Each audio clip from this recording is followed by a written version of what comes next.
Bienvenue à New York, au Conseil de sécurité de l'ONU.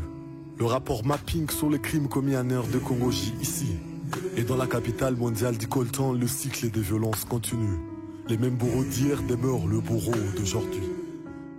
1993-1996, 40 incidents répertoriés au nord et sud Kivu. Des conséquences dévastatrices du génocide sur le Zaïre des dernières années et Mobutu. 1996-1998, première guerre du Congo. Des 138 crimes répertoriés illustrant le bruit des potes en caoutchouc et les goûts de ses vengés.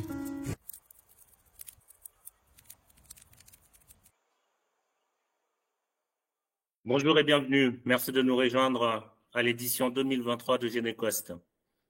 Aujourd'hui, dans le panel, nous avons l'honneur d'avoir la sœur Soraya.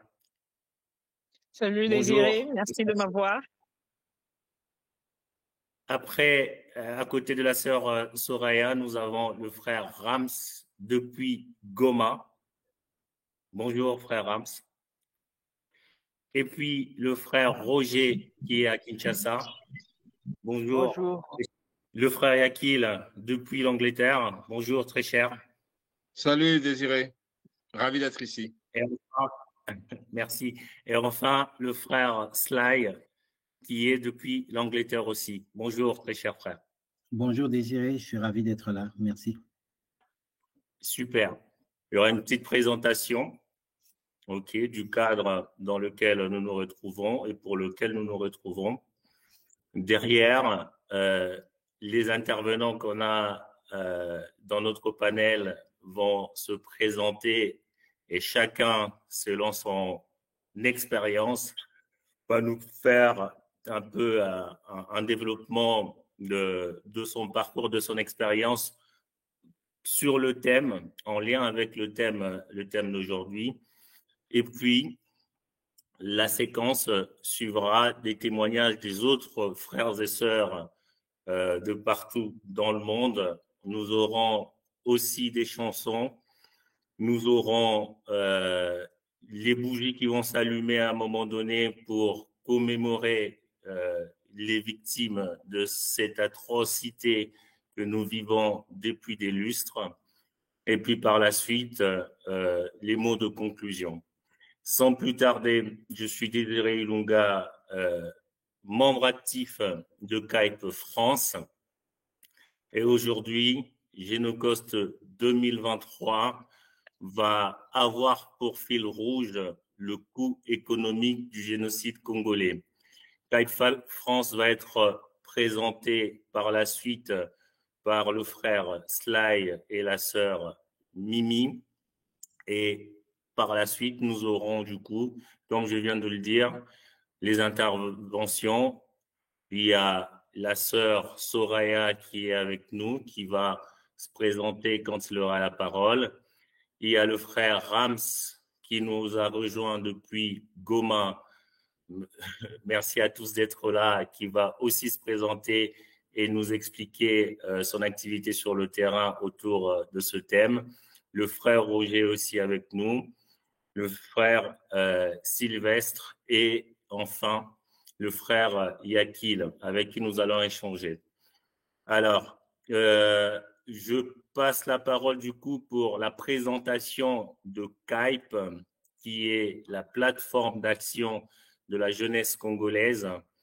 KAIP est basée un peu partout dans le monde, mais plus précisément en Angleterre, là où elle a commencé, en France, là où nous agissons aussi, puis récemment à Kinshasa. Le frère Sly, je vous passe la parole pour l'explication de KAIP et puis on revient pour la suite. Merci à vous. Merci Désiré, bonsoir tout le monde. Je m'appelle Sylvestre Mido. Je suis un membre fondateur de CCYP ou KAIP en cycle, qui est la plateforme d'action de la jeunesse congolaise, qui est une initiative qui avait vu le jour en Angleterre vers 2011 et qui aujourd'hui est établi un peu partout en France et au Congo. Et l'une des raisons pour laquelle la plateforme était née, c'était pour pouvoir répondre à un besoin criant de la jeunesse congolaise, de la diaspora, de pouvoir avoir une voix, pour pouvoir parler de ce qui se passe au Congo, pouvoir faire des campagnes, sensibiliser et aussi trouver des solutions, non seulement aux problèmes qui arrivent au pays, mais aussi dans nos communautés et dans la diaspora. Et dans ce cadre, KAIP s'est spécialisé dans ce qui est la campagne, c'est-à-dire, comment dire en anglais ici, to raise awareness, en organisant des activités dans des universités et dans des écoles, mais aussi en organisant une campagne pour la reconnaissance du génocide en RDC, que l'on a appelé Génocost. Et le Génocost est une campagne née d'une réflexion du fait que les crimes qui se passent au Congo répondaient, selon nous, à tous les critères du génocide, mais personne ne les appelait en tant que tels. Ils étaient souvent mal présentés ou mal communiqués en tant que guerre ethnique ou guerre tribale ou encore catastrophe humanitaire, tout sauf ce que c'était. Et c'est ainsi que la campagne du Génocost a vu le jour depuis 2013.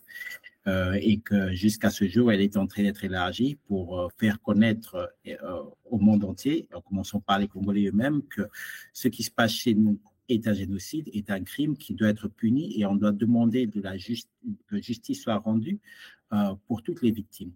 Et tant qu'on ne pourra pas rendre justice à nos victimes, on ne pourra pas avoir une paix durable en RDC.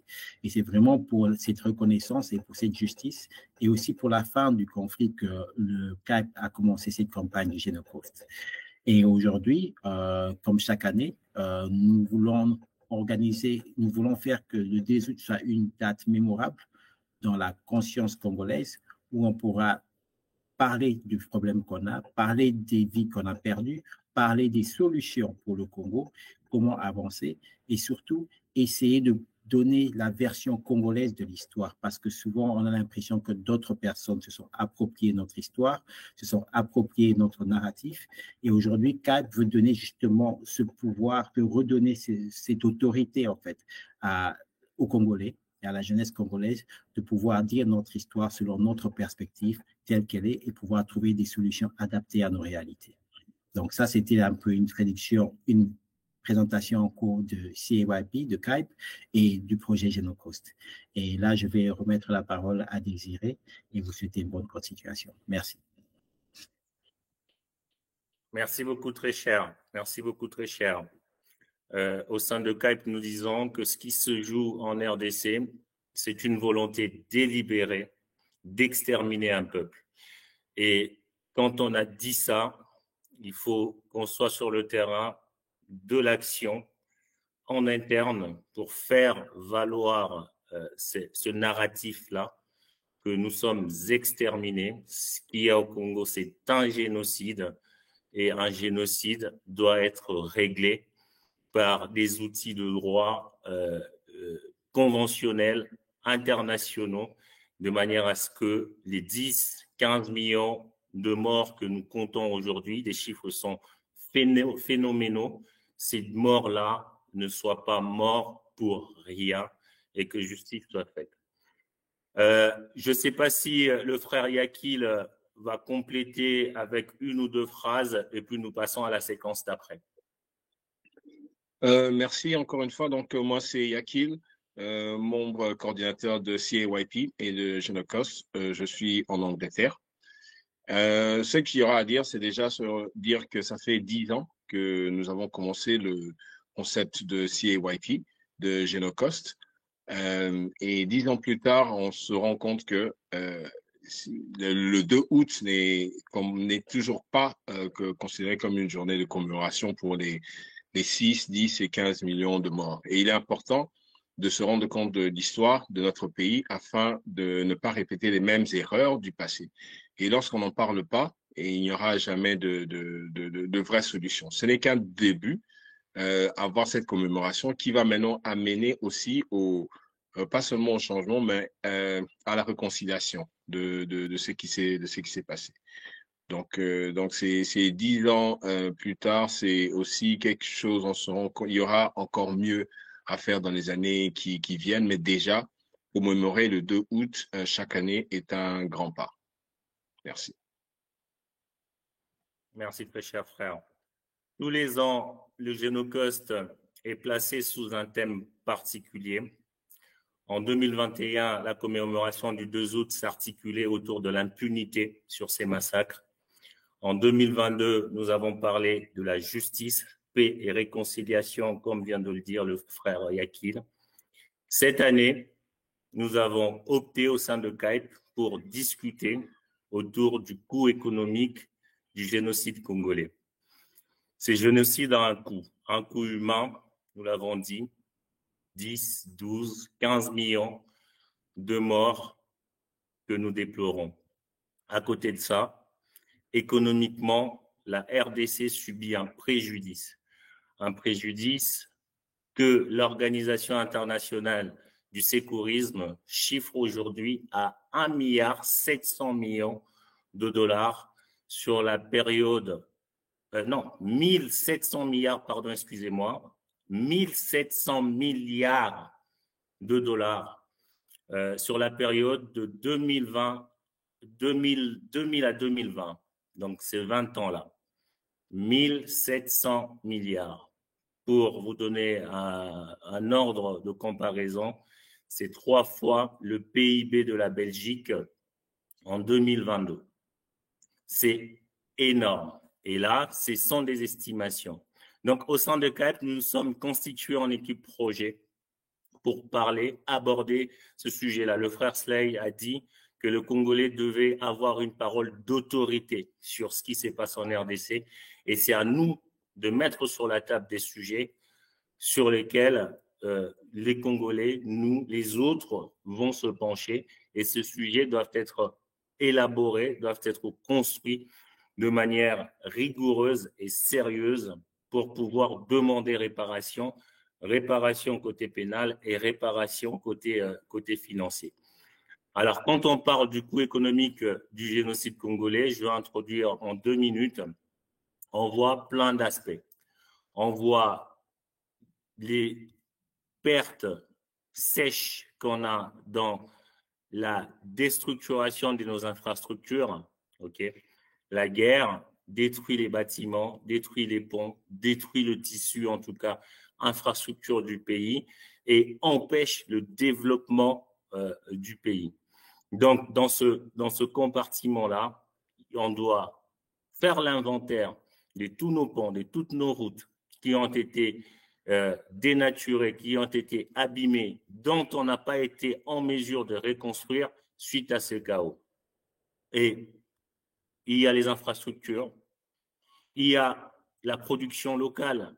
Pour nous qui avons été en RDC qui sommes en RDC et qui connaissons ô combien l'Est de la République était pourvoyeur des denrées alimentaires, toute cette production de lait, de poissons et autres a été stoppée net par cette crise. Il y a aussi le budget spéciaux qui vont tous les ans votés par le Parlement. Alors, c'est assez, pas assez, c'est pas le sujet. Mais ce budget-là aurait pu servir à autre chose. Ils sont canalisés, orientés aujourd'hui vers la guerre. Et un zoom va être fait aujourd'hui, sans parler de l'écosystème, l'environnement, nos parcs nationaux qui ont été vandalisés, nos gorilles et autres richesses environnementaux, richesses de la RDC qui ont été spoliées, détruites par ce chaos. Donc, dans chaque compartiment, on doit faire l'inventaire, chiffrer et essayer d'approcher les 1700 milliards qu'on a évoqués précédemment. Et on va faire un focus aujourd'hui, du coup, sur l'exploitation irrégulière des minerais, parce que cette guerre, nous l'avons dit, elle est économique parce que les multinationales, parce que nos agresseurs, parce que les pays voisins, parce que nous aussi en interne, nous avons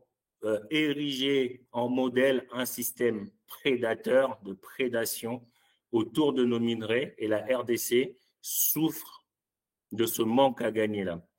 Alors, les minerais de la RDC, source de convoitise, le lithium maintenant, le coltan depuis 20 ans, cobalt et autres, toute cette chaîne-là de production de minerais illégale constitue un manque à gagner pour la RDC. Je vais passer du coup la parole, le micro à la sœur Soraya, qui a travaillé et qui a une expérience dans le domaine, afin qu'elle puisse brosser un peu le tableau selon son vécu, son expérience. Qu'est-ce qu'elle a vécu? Qu'est-ce qu'elle a vu? Qu'est-ce qu'elle peut nous partager sur l'exploitation illégale, dérégulée des minerais congolais, et qu'est-ce qu'on peut en retenir? La sœur Soraya va se présenter en amont. Après, elle va faire son développement et nous partager son expérience. Merci à elle. Bonjour à tous. Donc, je m'appelle Soraya. Merci beaucoup, Désiré, pour ce tableau succinct que vous avez brossé. C'est pas facile de parler de près de 30 ans d'histoire et d'injustice en si peu de temps, mais vous avez vraiment résumé la quintessence du problème devant nous. Moi, j'ai l'avantage d'être né, d'avoir grandi au Congo et d'avoir fait toute ma carrière professionnelle au Congo, avec des brefs séjours à l'étranger pour aller me perfectionner dans un domaine ou dans un autre, ou bien pour des petites assignations professionnelles, pas plus d'1 an ou 2 ans max. Mais le gros de mon travail, je l'ai fait ici, au Congo, en RDC. J'ai une expérience combinée dans plusieurs domaines, la communication, les mines et plus récemment l'électricité. Mais toutes ces questions sont très liées les unes aux autres. Aujourd'hui, je vais surtout parler de mon expérience minière, qui est une expérience de plus ou moins 10 ans, de 2007 à 2017, j'ai travaillé dans le secteur minier. Le couronnement de mon passage dans le secteur minier, c'était le prix de la femme minière de l'année que j'ai reçu en 2015 par le groupe Mining Indaba, ici à Kinshasa. Suite à ma contribution exceptionnelle, c'est eux qui le disent, dans l'avancement de la gouvernance minière au Congo. C'est-à-dire, pendant 2 ans, j'ai travaillé avec la société civile congolaise, les organisations de la société civile, pour renforcer leurs capacités et leurs compétences dans la lecture des contrats miniers, particulièrement les aspects des revenus, les aspects fiscaux. Parce que jusque-là, ce qui était surtout mis en avant, c'était le côté socio-environnemental, les compensations des communautés au niveau local, la pollution et tout. Mais ça, c'est vraiment la pointe de l'iceberg qui cache le gros de la crise, qui est le pillage, plus ou moins le pillage, on va pas mâcher les mots, le pillage des ressources naturelles congolaises. Alors, d'entrée de jeu, je voudrais qu'on sépare, qu'on divise en plusieurs groupes l'exploitation minière au Congo. D'un côté, il y a les compagnies minières régulièrement installées qui ont négocié des contrats de manière régulière. Après, il faut savoir si ces contrats étaient justes ou pas, s'ils étaient équitables ou pas. Mais il y a ces compagnies-là et qui ont des obligations sociétales envers l'État d'un côté, envers les communautés locales de l'autre. Et ce sont des compagnies qui ont aussi souscrit à des conventions internationales et donc qui ont plusieurs niveaux de contrôle. Il y a le niveau très local avec la société civile et les groupes de travail au niveau local. Après, il y a le niveau provincial et national. Et puis après, il y a le niveau international. Donc ces compagnies-là, quand elles se méconduisent, on peut toujours aller vers le niveau international. Ce sont des compagnies qui sont très protectrices de leur réputation et donc c'est assez facile de gérer avec eux. Après, il y a un deuxième groupe d'industriels. Ce sont des compagnies souvent mal enregistrées. On ne sait pas trop qui sont les bénéficiaires réels derrière. Et puis, elles n'ont pas souscrit pour la plupart aux conventions internationales.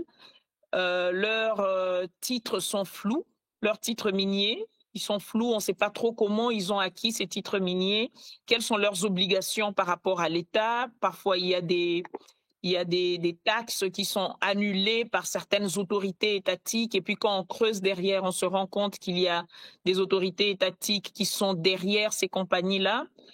Et ce sont des compagnies assez destructrices, comme vous pouvez imaginer, parce qu'elles n'ont pas un grand niveau de redevabilité. Ensuite, il y a des individus, ou je ne vais même pas les appeler des compagnies, mais des conglomérats de personnes qui viennent avec des outils industriels et qui s'installent simplement dans un coin de la République et qui commencent leur exploitation, souvent de connivence avec soit les autorités locales, soit les groupes armés locaux. Et ce sont des compagnies des groupes qui exploitent de manière très industrielle. Donc, c'est des grandes quantités de minerais dont nous parlons ici, mais qui échappent totalement au contrôle. Ils ne sont pas dans des listes. On ne connaît même pas le nom de la soi-disant compagnie. C'est juste un groupe de personnes, parfois des Chinois, des Malaisiens, parfois des groupes africains aussi, de plus en plus. Donc, il y a ça. Et puis après, il y a les creuseurs artisanaux. Et même dans les creuseurs artisanaux, il faut distinguer deux types de creuseurs artisanaux. Ceux qui sont institués en coopérative et donc qui payent leurs taxes, qui sont suivis par le CESCAM, qui est la branche du ministère des Mines qui suit les creuseurs artisanaux. Et puis, il y a les autres creuseurs qui sont spontanés, plus ou moins. Et là, nous distinguons entre les creuseurs qui minent chez eux, c'est-à-dire je suis de Bunyakiri et je suis creuseur à Bunyakiri. Et ceux-là, souvent, ils répondent d'une autorité coutumière vers laquelle ils reviennent pour donner des taxes. Et ils sont un peu plus gérables parce qu'ils ont cette autorité-là et ils savent que c'est chez eux. Donc, quand on leur demande de contribuer localement, ils contribuent.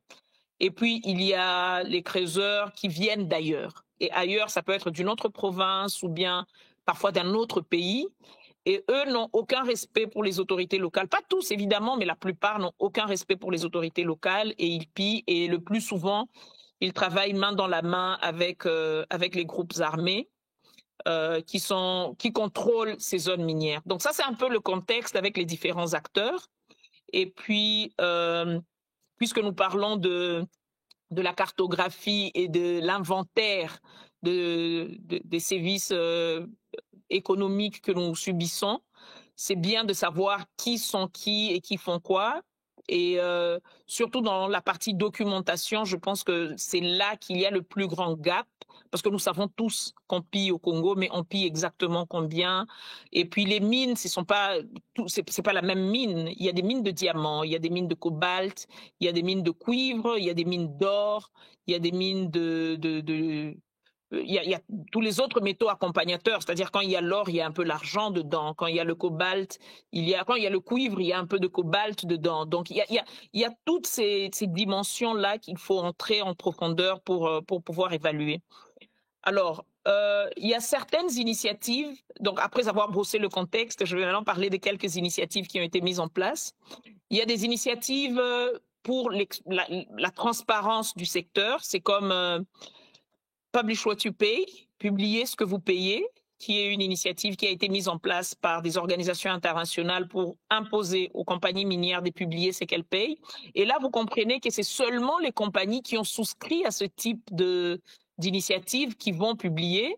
Le Congo exige que toutes les compagnies publient, mais il faut que ces compagnies, pour que ces compagnies puissent se sentir liées parce que le Congo demande, il faut que ces compagnies soient régulièrement enregistrées.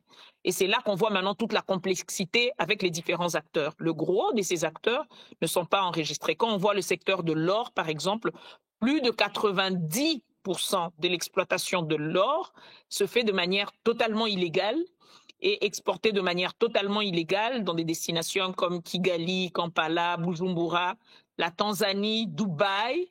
Et toutes ces personnes, quand on leur pose la question directement, elles nient. Elles disent que cet or ne vient pas du Congo. Mais nous avons retracé cet or. Moi, personnellement, j'ai retracé cet or dans différents pays. Après, nous avons l'initiative ITIE, qui est l'initiative pour la transparence des industries extractives. une initiative à laquelle le Congo a souscrit en 2006 et qui nous a aidés à voir un peu plus clair dans ce que les compagnies payaient au gouvernement et ce que le gouvernement faisait de cet argent. Parce que les compagnies payent à plusieurs niveaux. D'abord, elles payent à la communauté directement environnante. Et puis après, elles payent à l'ETD, qui est l'entité territoriale décentralisée. Ça peut être une chefferie ou un secteur. Et puis après, elles payent au niveau provincial. Et enfin, elles payent au niveau central. En termes de redevance, par exemple, la compagnie paye 60% au niveau national. De ces 60%-là, il y a 10% qui va dans une caisse spéciale qui s'appelle le Fonds minier pour les générations futures. Et cet argent est censé, comme son nom l'indique, investir pour les générations futures. Quand nous n'aurons plus des mines, au moins on pourra travailler avec cela. Et puis, il y a l'argent qui reste au niveau national. Après, il y a le niveau provincial qui reçoit 25%. Et puis, il y a le niveau local qui reçoit 15%. Donc, tout cet argent, c'est bien, c'est de l'argent, on va dire, qui reste au Congo, mais il y a une grande corruption aussi dans la gestion de cet argent. Mais ce qui nous intéresse surtout dans la discussion d'aujourd'hui, et je pense qu'on va développer tout à l'heure quand on va aller en profondeur dans toutes ces questions, c'est tous ces acteurs qui ne payent rien et qui ne sont pas, comment dire, qui ne sont pas cartographiés, qui échappent à tous les contrôles. Et c'est là que le gros des minerais congolais s'échappe. Je vais peut-être m'arrêter là et laisser la parole à quelqu'un d'autre. Merci.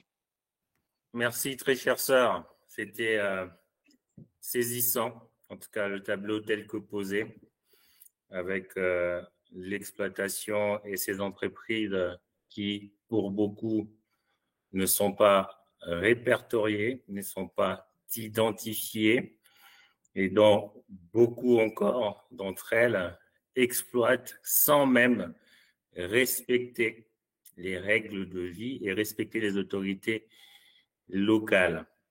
Et vous avez chuté par la corruption aussi, qui empêche que tous ces revenus fixés, je pense, dans le code minier, reviennent vraiment à la Caisse nationale et profitent aux Congolais. Le frère Sly a une question, je lui passe la parole et puis on poursuit. Oui, bonjour, merci pour cette belle présentation, Madame Soraya. J'ai bien aimé que vous ayez parlé de certaines initiatives qui sont là, qui sont mises en place pour essayer de trouver des solutions. J'aimerais un peu savoir, en ce moment-ci, selon vous, quelles sont les solutions, qu'est-ce qui avance bien ou qu'est-ce qui se développe bien, quelles sont les initiatives qui ont le plus d'impact sur le terrain et comment on peut faire pour les renforcer? Si vous pouvez nous donner un peu un exemple selon votre expérience.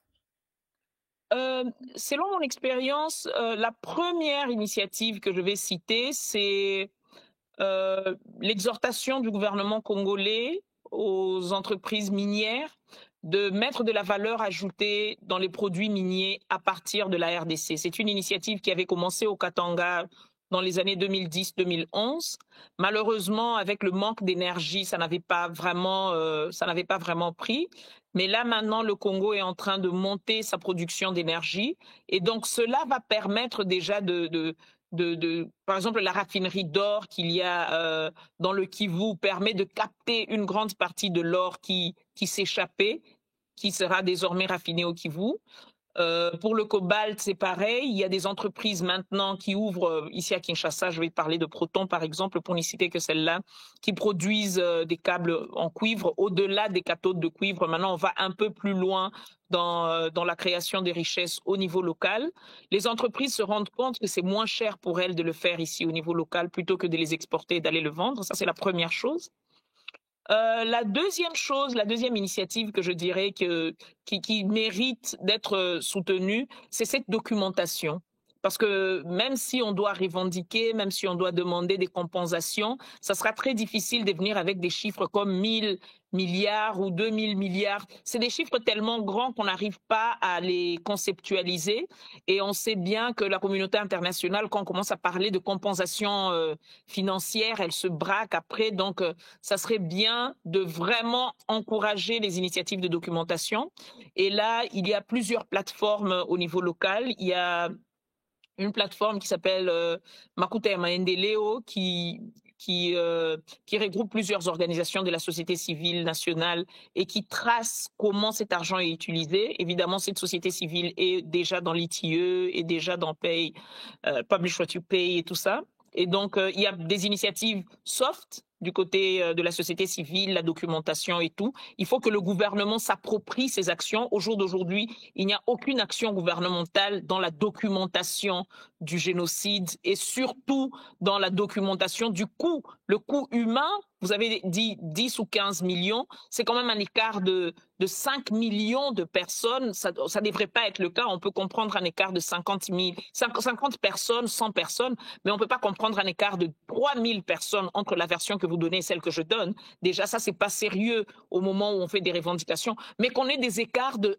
1 million, de 5 millions, ça donne pas une impression sérieuse. Donc, il faut que le gouvernement s'implique dans la documentation du coût humain de ce génocide, mais aussi dans la documentation du coût financier de ces génocides. On peut commencer par le secteur minier, qui est un secteur très documenté depuis les années 2000. La société civile a plusieurs rapports qu'elle publie à échéance régulière. On pourrait commencer par là. Et donc, c'est des initiatives en cours, mais qui nécessitent d'être appuyées par vous de la diaspora, qui avez une voix qui porte plus haut, mais aussi par le gouvernement congolais, qui pour le moment regarde ces questions de très loin. Il les regarde simplement d'un point de vue des taxes que le gouvernement congolais doit percevoir, plutôt que de les regarder comme des questions de revendication du préjudice subi et des réparations qui doivent être engagées le moment venu. C'est très clair. Merci, très chère sœur. C'est l'histoire d'une vie qui n'attend que la mort pour être apaisée. Celle d'une nuit qui porte conseil. Ou, pardon, malheur, car même les repos en paix n'arrivent plus à se reposer. C'est cette envie de nexter quelques séquences indignes qui mettent notre courage en pause. L'impression qu'à chaque fois que l'on terre nos frères, c'est surtout nos cœurs qui se détériorent et se décomposent. C'est l'histoire de mon pays qui a encore besoin d'être écrite. Mais comment la parfaire lorsque les vrais griots sont ceux que la mort recrute? Kamana, de Gripol, dites-moi comment faire part à la postérité du combat qui l'attend, lui dire de changer de plan de pensée à un B, un C, tant qu'il est encore temps. Et puisqu'il y a longtemps qu'il nous disait « Debout Congolais, unis pour un même but, délivrer le Congo de son sort », mais qui aurait cru qu'en vrai c'était « Écoute Congolais, rien qu'un mot définira si t'es un homme ou un homme mort ». C'est l'avenir qui saigne quand le présent se blesse. Et pourquoi face à ce vers l'on reste indifférent? Pouvoir du peuple, démocratie directe n'est que simple mascarade. Ils préfèrent soudoyer notre conscience et c'est lorsque leur abuse qu'on se rend compte que de leur cercle vicieux, inconsciemment on a été partisan. Et comme on ne comprend plus votre émotion, dois-je comprendre que c'est désormais à votre trou de mémoire qu'on aura affaire? On aura tout entendu. Certains diront que les promesses que seule la bouche promet tenir exigent aussi qu'on se creuse. Soit la tête, soit le cœur. Et puis, comment jurer fidélité à la nation lorsque les personnels intérêts parlent maintenant au lieu de se taire à jamais? Parce que oui, pour nous, un crime reste un crime. Pour eux, juste une erreur lambda ou celle de débutant. Bienvenue chez nous, le provisoire prépare. Soit la liberté à jamais, ou à jamais la liberté. Lumumba, mon rêve est de te réveiller de ton éternel sommeil. Surtout quand tes confrères lisent l'horizon funèbre de ton pays quand retentit la sonnerie de son réveil. Lumumba, dis-moi, c'est quoi agir si ce n'est rien d'autre que clamer nos idéaux, nos idées non validées, virer nos pleurs en colère, graver l'espoir en couleur, nous guérir de ce présent longtemps resté sous perfusion, longtemps interné. À tous ceux qui lèvent leur poing, Sachez que le chemin reste long à parcourir. Ne vous fatiguez pas, l'action vaut mieux que la patience. Demandez à Durkheim, il n'y a que la bouche du militant qui saura le dire. À tous ceux qui utilisent leur plume pour faire rimer meilleur et futur. Les amis, sachez que le Congo nous veut grand. Le Congo nous veut franc. Le Congo nous veut vrai. Engagés mais surtout unis. Jusqu'à ce que les mots nous réparent. À l'avenir. Sans plus tarder, le frère Rams va prendre la parole. Il est sur le terrain à Goma. Le chiffrage de ce préjudice financier passe par un travail effectivement de terrain, de cartographie. Il va nous expliquer un petit peu comment ces groupes de malfaiteurs, on va les appeler comme ça, s'organisent sur le terrain pour entretenir leur zone d'influence, et il va élargir sur des sujets qui lui paraissent utiles pour le thème que nous abordons. Le frère Rams, vous avez la parole. Merci beaucoup. Merci à Madame Soraya pour ces belles présentations. Mais néanmoins, moi, je préfère prendre un peu le point qui m'a été donné des exploitations régulières et irrégulières de minerais. Ce qui est dit est que, en réalité, le gouvernement congolais ne prend pas au sérieux la question des ressources naturelles. Et que donc, d'entrée en jeu, je dois dire que j'ai travaillé dans les groupes thématiques mines au Nord Kivu pendant 3 ans. Et après, j'ai travaillé dans une organisation, dans un réseau appelé GATT-RN, c'est-à-dire Groupe d'appui à la traçabilité, transparence dans la gestion des ressources naturelles. Et là, j'ai fait 5 ans avec. Et après, je suis resté indépendant. Et que donc, la question de l'exploitation régulière, le problème, ce n'est pas ni la communauté affectée par ces projets miniers, le problème n'est pas même les récurrents du permis d'exploitation. Le problème, c'est à partir des niveaux de Kinshasa qui n'arrivent pas à respecter les codes miniers. Puisque au-delà de tout, il y a toute une gamme des articles qui est prévue par la Constitution pour qu'il y ait une exploitation régulière qui doit bénéficier à tout le monde, et au récurrent du permis d'exploitation, et à la communauté locale, et enfin même à la population congolaise en son entièreté. Et donc, je vais vous dire, par exemple, si vous regardez l'article 63 du Code minier de 2018, qui parle un peu de l'établissement de demandes de permis d'exploitation, il y a toute une panoplie de conditions qui doit être soumises au récurrent de ce permis. Et entre autres, par exemple, il doit présenter un peu les chiffres d'affaires qu'il a. Si vous regardez, malheureusement, aujourd'hui, on ne connaît pas qui octroie ces titres miniers à ce récurrent. Pourquoi? Puisque si vous regardez d'autres articles qui parlent un peu de périmètre d'exploitation, qui devient aussi des complications. Et là, vous allez écouter, par exemple, quelqu'un a un permis d'exploitation de 4 km à vol d'oiseau. C'est inacceptable. Quand on parle de 4 km de vol d'oiseau, la personne a eu le permis d'exploitation, c'est à Kinshasa. La personne qui lui a donné le permis d'exploitation, il ne s'est pas posé la question, est-ce que là où nous allons donner, il y a la communauté locale? Or, le code minier prévoit qu'avant toute chose, il faut qu'il y ait les consultations avec la communauté locale. Vous recueillez des cahiers de charges, nous allons exploiter ici, mais c'est vous le propriétaire d'ici.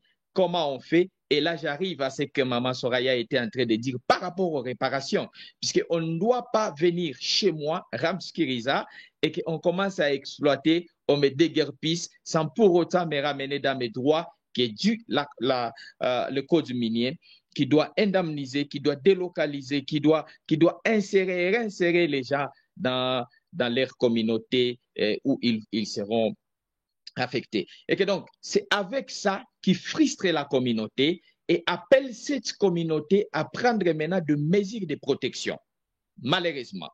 Et quand ils prennent des mesures de protection, c'est comme ça maintenant que quand quelqu'un a eu le titre d'exploitation, par exemple, à Massissi, il ne connaît même pas Massissi, mais il a un titre d'exploitation de 4 km à vol d'oiseau. Donc, toute personne qui est sur cette périmètre de 4 km de vol d'oiseau, il sera automatiquement déguerpi. Alors, moi, je me pose déjà la question qui est normale. Si on déguerpit 4 km à vol d'oiseau, ça sera combien de ménages qui seront déguerpis? Et quand ils vont partir où? Ce maintenant qu'ils créent des groupes d'autodéfense, des groupes armés. Alors, malheureusement, on ne tient plus compte un peu de ce que Mme Soraya était en train de dire, puisque avant qu'il y ait des sociétés extractives des minerais, il y a la population locale, que même le code minier a difficile aussi de dire qui est autochtone et qui ne l'est pas. Si vous regardez dans le code minier, c'est vraiment flou qui est autochtone, qui ne l'est pas, quels sont les critères pour être autochtone ou pas. Et que donc, si vous regardez un peu, donc, ceux qui devraient être là au premier pas, ce sont des autochtones qui se sont regroupés en coopérative pour être des creuseurs artisanaux. Mais du coup, le code minier congolais prévoit qu'il y ait quand même aussi des sociétés extractives pour encourager le développement des communautés.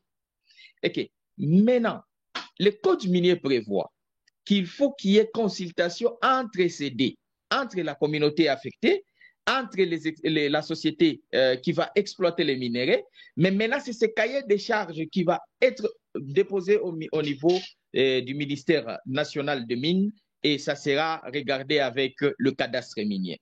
Je vous assure que si nous avons un peu ces problèmes avec des groupes armés qui naissent de gauche et droite, 99% provient des conflits des caractères miniers, puisqu'il y a des populations qui sont lésées, puisqu'il y a d'autres communautés qui viennent de les chasser. Je peux vous donner des cas directs, puisque là, je suis en train de parler, je parle vraiment d'une manière normale, pour que la communauté aussi qui va nous suivre puisse comprendre de ne pas aller à une grande hauteur et de leur montrer ce qu'ils vivent du jour au lendemain. Il y a des sociétés, Madame a dit, il y a des compagnies qui ont des documents officiels, mais je dois dire qu'il y en a d'autres qui n'en ont pas, comme Madame a dit, il y en a d'autres qui n'en ont pas. Et je peux citer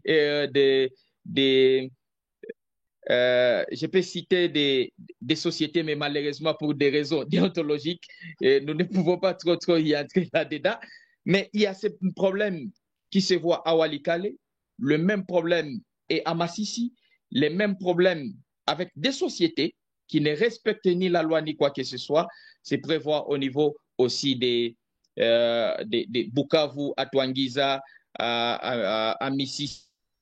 Je crains qu'on ait perdu le frère Rams. Oui. Ah. Je suis là. Il est revenu. Vas-y. Allez-y, pardon. Je disais, on a trouvé ce même problème avec le 1-23 au niveau de Kishiché, qui, vous le savez, depuis très longtemps, Rutshuru n'a jamais eu de sites miniers déclarés verts.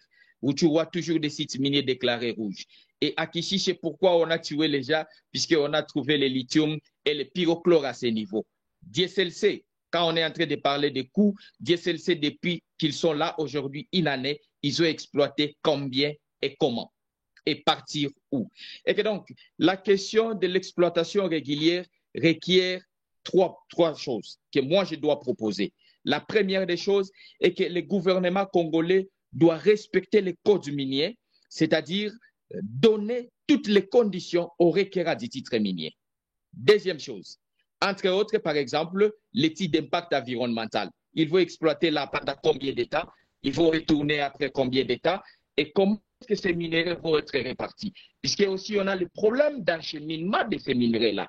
Et Maman Soraya était en train de parler, mais moi j'entre directement en profondeur en disant il y a même des contaminations des minéraux. Les minéraux qui proviennent de Walikale, le minerai qui provient de Massissi, ils se croisent au même moment, mais ça se retrouve je ne sais pas où.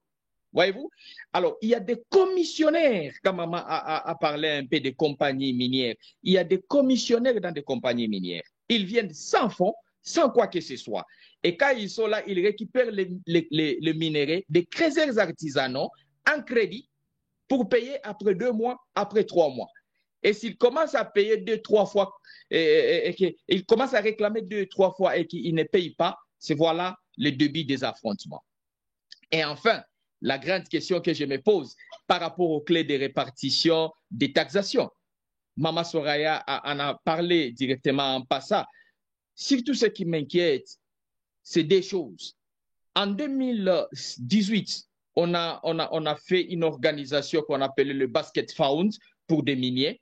On faisait un fonds et qui a été géré par les gouverneurs de la province, qui sont gérés par le gouverneur de la province et du Nord Kivu et du Sud Kivu. Et ces fonds, jusqu'à aujourd'hui, on ne sait pas où est-ce que ça y est. Pendant plus de 5 ans, il y avait Basket Fund et ces fonds, on ne sait pas là où ça y est. Et c'est dans le même fonds qu'il y avait l'argent pour le développement communautaire. Entre autres, la route qui provient de Goma jusqu'à Walikale, de Walikale jusqu'à Bukavu. Et on a difficile à nous dire où est passé cet argent. La deuxième chose, c'est par rapport aux 10% des générations futures. Je me rappelle à Mining Dava, je me rappelle même dans des conférences à Goma, j'ai posé la question même à l'ancien ministre, j'ai dit, mais qui va garder ces 10%? Qui va les garder? Est-ce qu'il y a un fonds qu'on va ouvrir pour garder ces 10% d'une génération future? Et Maman Soraya a dit, la génération future, c'est-à-dire, ce n'est pas nous. Et cet argent, maintenant, depuis qu'on les garde, on les garde où? Et à la fin, maintenant, on doit parler un peu de ces 30% pour la communauté. Ces 30%, qu'est-ce que ça doit faire pour la communauté? Est-ce que ça arrive d'abord à la communauté? Qui prend cet argent pour la communauté? Et ça fait que le travail. Puisque partout où on est en train d'extraire les minéraux, il y a la pauvreté totale. Il y a la pauvreté extrême. Sans pour autant parler des situations sanitaires au niveau qui est de l'exploitation régulière, qui est prévue par les codes miniers dans nos sites miniers. Je vais vous donner un titre d'exemple dans la question des situations sanitaires. Vous savez, les codes miniers prévoient la situation sanitaire à toute entreprise qui va venir. Mais vous le savez, à Walikale, à Massissi, tout comme à Nyabibwe, si un creuset artisanal meurt dans un trou, on dédommage sa famille avec $150. Si un creuset est blessé grave, on dédommage sa vie avec $50. Mais maintenant, que dites un peu de la situation des gens qui extraient de l'or dont Maman Soraya connaît? L'or, on ne l'extrait pas comme ça. Il y a des acides qu'on utilise. Et quand on utilise des acides, les codes miniers prévoient une distanciation de entre 1 km à 500 mètres. Et donc, sur ce périmètre-là, ce qui s'appelle animaux, s'il passe, il va mourir. Et nous avions vu ces histoires à Twangiza avec la grande société qui était à Bukavu. Est-ce qu'on avait fait les dédommagements un peu de cette communauté? Je ne sais pas malheureusement. En fait, je sais, mais il n'y en avait jamais eu jusqu'à l'heure où je vous dis et jusqu'à ce que la société avait fermé. Et que donc, la situation sanitaire, quand nous continuons, on utilise les chauds. C'est ça, maman? On appelle ça choka. Voilà. On les appelle les chauds. Il y a la chaux, il y a le mercure. C'est surtout le mercure qui est le plus dangereux. Et puis, il y a le cyanure aussi. Le cyanure qui est un poison très, très dangereux. Et que donc, vous voyez, par exemple, je parle un peu du chaud aux gens qui extraient les 3T. Les chauds, c'est parmi les produits qui encouragent ou qui amènent trop vite le maladie appelée tuberculose, les BK. Mais malheureusement, mon Dieu, si tu souffres de tuberculose, il n'y a aucune structure sanitaire au niveau de ces entités d'extraction de mines. Non. Il faut vous dire aussi une autre chose, qu'il y a aussi des professionnels des sexes, malheureusement, et heureusement et malheureusement au même moment, qui sont au niveau de là, puisqu'ils font leur travail. Et même dans la délocalisation, dans les dédommagements, on doit aussi tenir compte un peu de ces gens. Mais la question aussi par rapport à la situation sanitaire. Dans un site où il y a plus de 10 000 personnes et qu'il y a des professionnels des sexes qui, par exemple, accueillent 5, 4, 10 hommes par jour autour, et là, il n'y a ni prévention sanitaire, c'est-à-dire ni les préservatifs, ni quoi que ce soit. Et que donc, aucune société que moi je connais de l'Est, je pèse mes mots, aucune société que je connais de l'Est a une structure sanitaire adéquate dans leur site d'exploitation. Aucune. À moins que Maman Soraya puisse un peu me contredire. Aucune.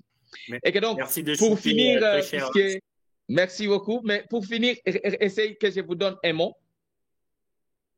Dans des fraudes minières, c'est-à-dire l'exploitation illégale un peu des minéraux, on a 4 types de trafic. Le premier trafic, ça se passe au niveau du lac Kivu, de tous les côtés, soit du nord Kivu, soit du sud Kivu, amener le minerai vers le Rwanda ou l'Ouganda. Et chose qui a fait, c'est qu'en 2010, la communauté internationale avait frappé le Rwanda et l'Ouganda à l'échéance de 20 milliards de dollars de dédommages pour les Congo. Malheureusement, le Rwanda, pour nous, c'était en tiré puisque le Rwanda n'est pas signataire des traités de Rome. Mais l'Ouganda, jusqu'à aujourd'hui, je ne sais pas s'ils ont déjà payé même un franc. Deuxième trafic, ça se passe au niveau des organisations internationales humanitaires. Nous en avons des preuves. Autant vous voulez, nous allons exhiber les preuves. Et le troisième trafic maintenant, ça se passe au niveau de l'influence avec le gouvernement congolais. Il y en a ce que la maman avait dit, des bourreaux, des conglomérats des gens qui s'appellent des tout-puissants. Et ils compatissent avec les sociétés pour créer eux-mêmes des groupes armés. Il y en a des sociétés, plusieurs sociétés, qui ont des groupes armés pour leur défense. Et ils les payent régulièrement en argent, en munitions et en vivres. Voilà un peu les désarrois que nous avons face à notre minerai, qui malheureusement, j'ai toujours dit, la communauté internationale, elle est puissante derrière une nation puissante, mais aussi elle est faible derrière une nation faible. Et les minéraux que nous sommes en train de soutirer, ce sont des minéraux épuisables. À la seconde que nous les soutirons, ça ne peut plus repousser. Et donc, à un moment donné, ça va s'épuiser si nous n'arrivons pas à tenir compte de tirer profit. Merci beaucoup. Merci beaucoup, très cher Rams, pour cette présentation très détaillée et très concrète. C'est parfait, c'est un travail de terrain et on sent le vécu. Maman Soraya veut demander la parole pour une question ou peut-être un commentaire avant de passer au frère Roger. C'était pour un petit complément. Je vais peut-être rebondir sur la partie vers la fin de ce que M. Roger a dit dans sa très brillante présentation. Comme vous avez dit, on sent vraiment qu'il est sur terrain et qu'il maîtrise les différents éléments. C'est qu'il décrit, et malheureusement, c'est que moi, je connais aussi du secteur minier et des sites d'exploitation et tous les problèmes qu'il y a. Je voudrais juste revenir sur cette partie de l'implication des groupes armés, puisque nous parlons du génocide. C'est vrai, il y a un grand problème de gouvernance minière généralisée. D'un côté, on va blâmer le gouvernement congolais qui ne va pas jusqu'au bout dans le suivi de ce qui doit être fait. Mais je voudrais surtout souligner que dans les zones où l'autorité de l'État est faible, c'est vraiment, entre guillemets, le Far West. C'est-à-dire, je peux me lever aujourd'hui et commencer un projet d'exploitation et toute personne qui vient me poser des questions devient une partie prenante de mon projet et commence à gagner de l'argent. Et cette situation a conduit à la création de plusieurs groupes armés. C'est vrai qu'il y a des groupes d'autodéfense qui se sont créés à la suite des injustices parce qu'une compagnie minière est venue là où il se trouve. Mais dans plusieurs cas, et je pense que c'est ça surtout que nous devrons peut-être retenir de mon intervention et celle de Rams, ce sont des groupes armés étrangers qui occupent un territoire et après avoir occupé ce territoire, créent des activités d'exploitation illégales et encouragent. Ce ne sont pas les militaires eux-mêmes qui vont exploiter, ce ne sont pas les belligérants eux-mêmes, mais les belligérants obligent la population, à travers les chefs coutumiers, à donner une certaine quantité de minerais régulièrement, par jour, par semaine, par mois, et qui terrorisent la population. Quand vous n'avez pas réuni ce quota, vous êtes violés, vos chefs coutumiers sont égorgés, vos cases sont pillées. Et quand je parle des ressources naturelles, ce ne sont pas seulement les mines. C'est aussi, par exemple, vous allez entendre dans la partie de Beni Butembo et un peu en Ituri aussi, c'est souvent la période entre mai et septembre où vous allez entendre les tueries. Et puis après septembre, octobre, il y en a encore un peu, mais souvent ça se concentre dans cette partie-là parce que c'est la partie de la récolte du cacao.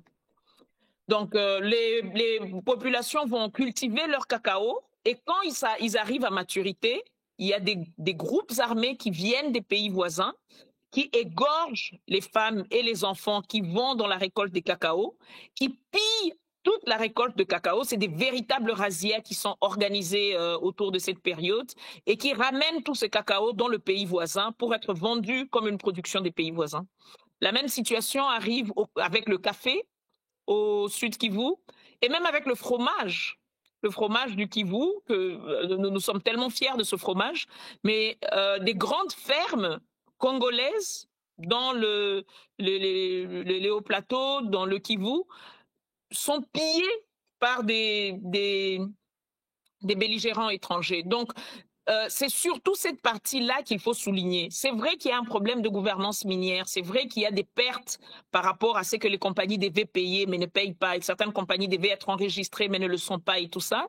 Mais il y a ce côté forcé de ces occupants qui viennent de l'extérieur. Et ça, on peut le voir dans l'Équateur avec les forêts. On peut le voir dans le Haut-Ouélé avec les Mbororo qui viennent avec leurs vaches qui, pour les pâturages, ils viennent du Sud-Soudan. Il y en a qui viennent de l'Ouganda. Il y a des groupes armés ougandais qui trouvent refuge au Congo dans nos parcs naturels parce que c'est assez difficile de les déloger de ces endroits. Et donc, c'est cette dimension-là, j'espérais que Rams allait plus nous parler de ça, mais je pense que ça mérite d'être souligné. Peut-être que les prochains intervenants vont vraiment souligner cette dimension des groupes armés étrangers qui se transforment en mini-sociétés tyrannes qui terrorisent les populations au niveau local. Et c'est là qu'on voit les massacres. Quand les populations locales essayent de se révolter ou bien se regroupent en groupe d'autodéfense et maintenant il y a ceci tue cela et puis cela tue ceci et ça continue. Le président rwandais l'a dit très clairement que quand ils sont venus au Congo, c'était une guerre de libération, mais très rapidement, ils se sont rendus compte que c'est une guerre qui peut s'autofinancer avec l'argent qu'ils pouvaient générer du Congo. Cette situation ne s'est jamais arrêtée. Quand le Rwanda s'est retiré, vous le savez, c'est le CNDP. Après le CNDP, c'est le M23. Après le M23, on ne sait pas ce qu'on aura. Mais c'est toujours le même groupe avec toujours les mêmes personnes à leur tête, à la solde du Rwanda et de l'Ouganda, puisqu'il faut bien les nommer. Et tout cela a été documenté par des rapports onusiens, par des rapports sous-régionaux, la SADC et tout ça. Merci. Merci pour ce complément. Effectivement, le tableau tel que dressé est glaçant. Il fait froid au dos. Le frère Sly avait quelque chose à compléter avant de donner la parole au frère Roger. Oui, je voulais juste faire un petit commentaire et aussi poser une question. Madame Soraya vient de nous parler de l'aspect où on est en train d'exploiter la faune et la flore aussi du Congo, dont on parle rarement, c'est-à-dire les autres ressources naturelles de chez nous. Mais elle a aussi parlé de quotas et de cette culture de groupes armés qui tuent les populations quand elles ne réussissent pas à fournir le quota fourni. Et ça m'a fait directement repenser à l'époque coloniale sous le roi Léopold II. C'était exactement le même scénario. On coupait les mains aux populations qui ne réussissaient pas à prendre leur quota de caoutchouc. Donc, 100 ans plus tard, j'ai l'impression que le Congo est en train de revivre cette même histoire sous un autre format. Et on le savait déjà quand on avait commencé cette initiative du Génocost, que c'était un cercle vicieux, mais voir qu'on est même dans la pratique même des choses vraiment dans une loupe, pour moi, ça me montre à quel point il est important que ces histoires soient apprises et que les leçons soient tirées pour les générations à venir, parce qu'on ne peut pas continuer aujourd'hui à vivre comme ça et à permettre que les enfants congolais de 20, 30 ou 50 ans puissent être dans les mêmes conditions, surtout venant de nos pays voisins. Ça m'a vraiment fait mal au cœur. Mais il y a une chose qui m'a quand même intrigué, c'est quand Rams et Madame Soraya parlent de groupes armés, ils ont parlé des groupes étrangers qui viennent par intérêt pour soit protéger les mines ou prendre d'autres ressources. Et ils ont parlé des groupes d'autodéfense. Alors souvent, quand on parle du Congo et qu'on parle des groupes armés, on parle de plus d'une centaine de groupes armés. À l'intérieur, il y a un peu de tout. Il y a des groupes étrangers qui sont bien connus tels que les Red Tabara et so on. Il y a des groupes locaux tels que les Mai Mai. Et il y a les groupes d'autodéfense. Il y a d'autres. Et c'est assez difficile dans cette complexité de comprendre les nuances de qui et qui fait quoi. Mais vous avez dit que la plupart des groupes qui commettent ces tueries sont des groupes armés étrangers qui viennent. Ça me fait un peu poser la question, que font les groupes locaux, les groupes d'autodéfense ou comme les Wazalènes, tout dont on a parlé? c'est quoi la dynamique avec ces groupes armés? Est-ce qu'ils coopèrent? Est-ce qu'ils se défendent? Ou c'est un peu une nuance? Parce que je sais que la question de l'Est, la question sécuritaire est très, très complexe. Et donc, j'aimerais pas avoir un petit commentaire dessus, sur ce rapport entre les différents groupes armés, de Madame Soraya et de Rams, peut-être, si possible. Oui. Comme j'ai dit, tout ceci arrive sur un fond d'absence d'autorité de l'État au niveau local. OK? Et donc, dans ce contexte-là, parfois, ils coopèrent, mais souvent, ils ne coopèrent pas. Souvent, ils font une compétition aux ressources. C'est-à-dire, c'est à qui sera le plus terroriste, le plus méchant, le plus vicieux pour garder ces ressources le plus longtemps possible avant qu'un autre groupe vienne les détrôner pour occuper leur place. La plupart des fois, c'est ce qui se passe. Mais il y a des rares cas où les groupes armés coopèrent entre eux. Nous avions vu un moment où les groupes Raï à Mutombo qui s'étaient mis ensemble pour essayer de travailler ensemble et de protéger la population, mais très rapidement, eux aussi passent dans les dérives. Donc, très rapidement, ils se mettent à collecter des taxes auprès de la population pour dire, voilà, nous vous protégeons et donc vous devez contribuer pour nous permettre de vous protéger. Et quand la population n'y arrive pas, ils vont extorquer aussi. Et parfois, c'est encore une fois à travers les minerais, ils vont se servir, ils vont faire une exploitation forestière sauvage, vraiment sauvage. Quand ils ne produisent pas du macala, c'est l'exploitation du bois qu'ils vont vendre, c'est le braconnage des animaux et tout ça. La plupart des fois, ils ne coopèrent pas. Je voudrais rebondir sur un élément que vous avez soulevé, Sly. C'est sur le coût congolais et la contribution congolaise. Il y a 100 ans, vous avez parlé du caoutchouc, mais moi je vais rentrer encore plus en arrière. Il y a 500 ans, c'est au Congo qu'on est venu chercher les esclaves pour aller aux États-Unis, pour aller en Amérique latine, surtout ceux du Congo allaient en Amérique latine, et puis après il y a ceux du Bénin et ceux du Sénégal qui allaient ailleurs. Donc d'abord il y a les humains qui ont été utilisés comme main d'œuvre parce que l'économie mondiale dépendait des esclaves. Et puis très rapidement on passe au cobalt, donc après l'abolition de l'esclavage et tout ça. On passe pas au cobalt mais au caoutchouc, parce que là, il y a l'industrie automobile qui commence à se développer après la locomotive et ils ont besoin de caoutchouc pour faire des pneus et puis après l'explosion du plastique et tout ça. Après, il y a le cuivre. Il y a le cuivre un peu avant et un peu après, parce qu'il y a l'électricité qui commence à être mise un peu partout. Et donc, on développe très rapidement la gécamine, pas pour développer le Congo, on peut le voir même aux lignes d'exploitation pour faire sortir le minerai, soit par l'Angola, soit par la Zambie. Et après, il y a récemment le cobalt. Non, d'abord, il y a eu le coltan pour le développement des téléphones. Et puis maintenant, on est au niveau du cobalt pour les véhicules hybrides et puis après les véhicules électriques. Et maintenant, on parle des lithium pour les batteries à lithium parce que tout fonctionne à la batterie. On est en train de passer aux énergies vertes, mais à quel prix? À quel prix? C'est très important de savoir que passer aux énergies vertes, laisser tomber les énergies fossiles, c'est bien. C'est une initiative que je soutiens personnellement puisque c'est le domaine dans lequel je travaille. Mais on doit voir le coût derrière et on doit s'assurer de la traçabilité. Alors, je vois que Rams a dit qu'il allait parler. Je vais peut-être lui laisser parler, le laisser entrer dans les détails, lui laisser la parole donc. Mais je vais peut-être revenir tout à l'heure avec certaines initiatives qui ont très mal tourné, comme l'initiative d'Aude-Franck, qui était une initiative de traçabilité, mais qui a finalement très mal tourné au détriment du Congo. Je reviens avec tout à l'heure pour laisser aux autres aussi le temps de parler. Merci beaucoup. Ok, super. Si vous le voulez bien, parce que le sujet est très intéressant et le temps qui nous est imparti court aussi. Le frère Rams, je vous donne la parole juste avant. Du coup, le frère Roger, allez, le frère Rams, vous pouvez enquiller avec 2 minutes d'intervention sur ce qui vient d'être dit, le temps que le frère Roger soit prêt, s'il vous plaît. Alors, je voulais un peu parler des groupes armés, puisque Sly en a parlé par rapport à la collaboration, et que donc il y a plusieurs raisons que les groupes armés collaborent ou que ça ne collabore pas.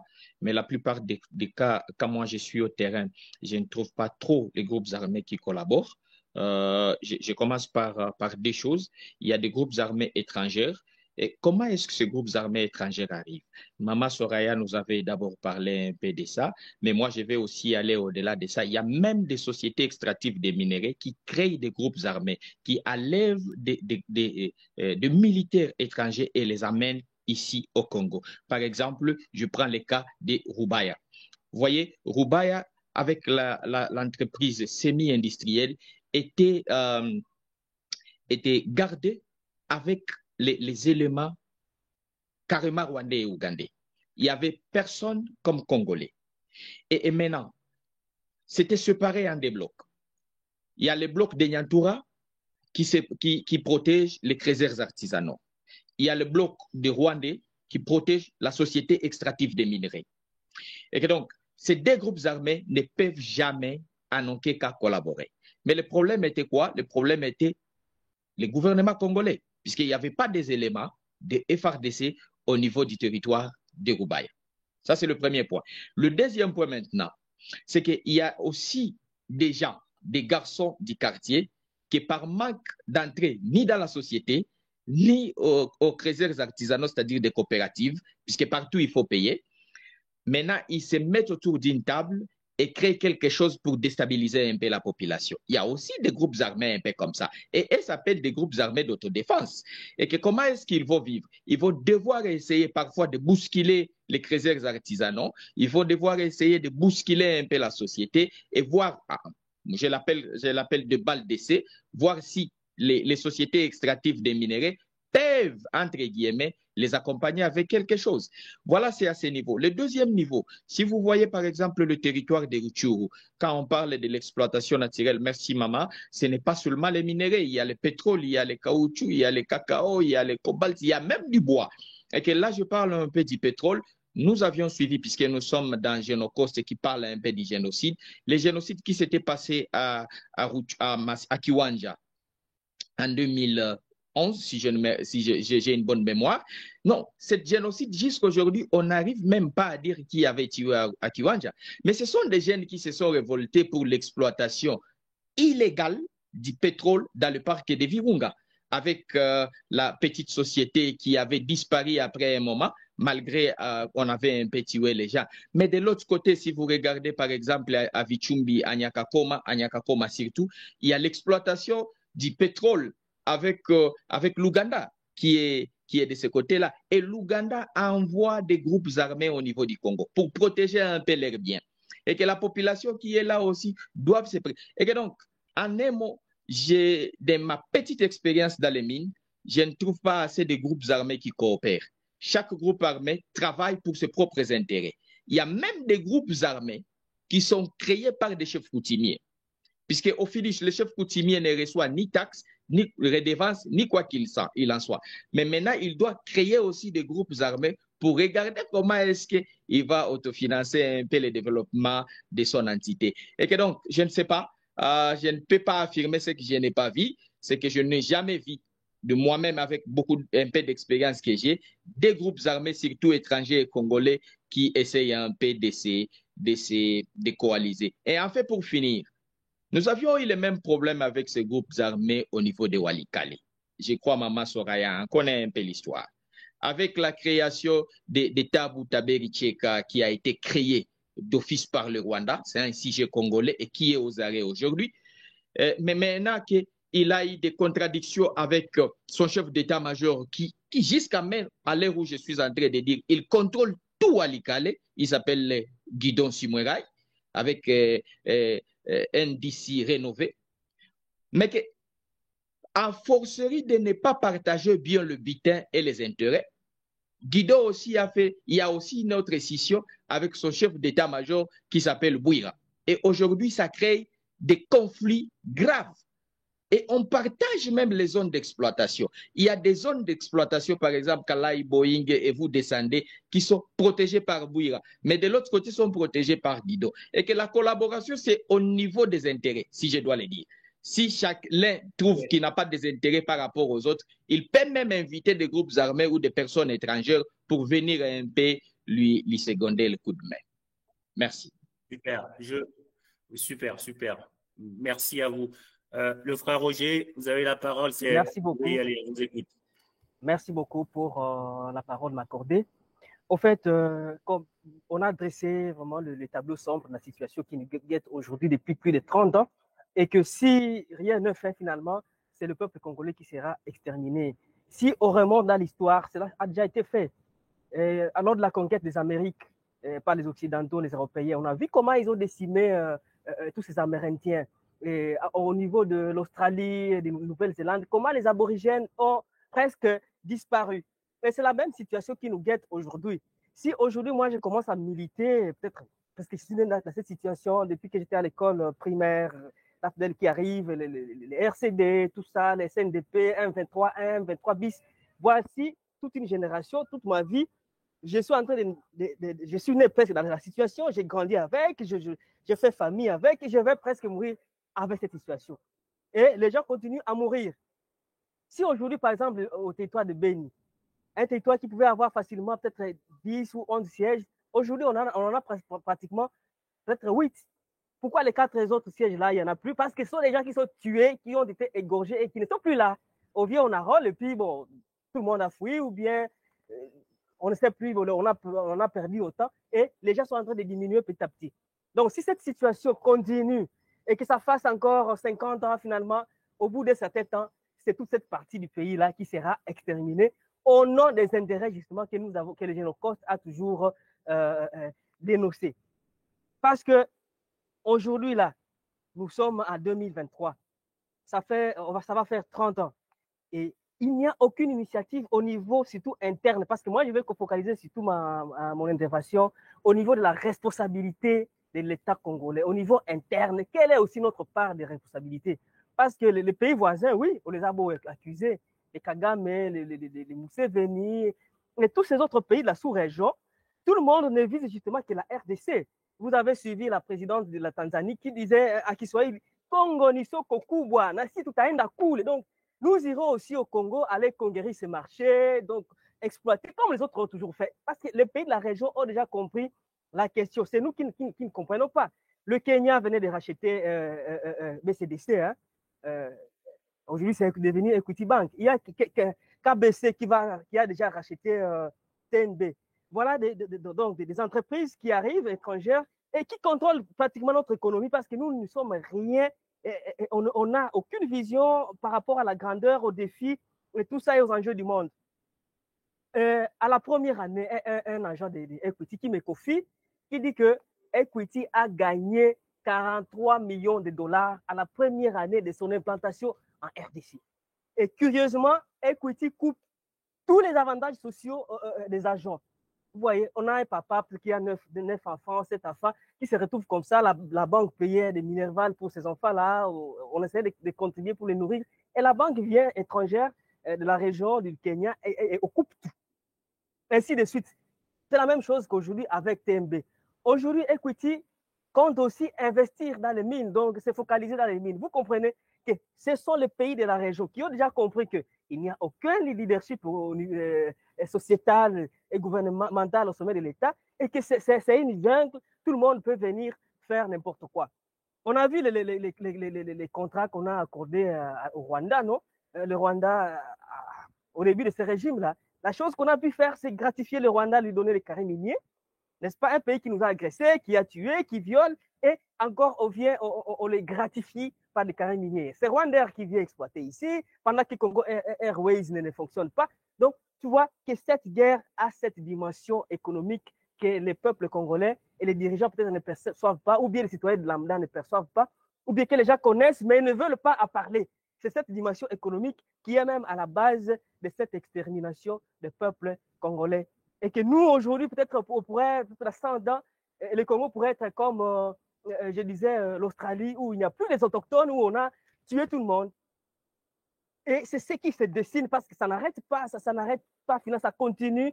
Et on se dit finalement, si rien n'est fait, qu'est-ce que ça sera? L'issue, ça sera comment?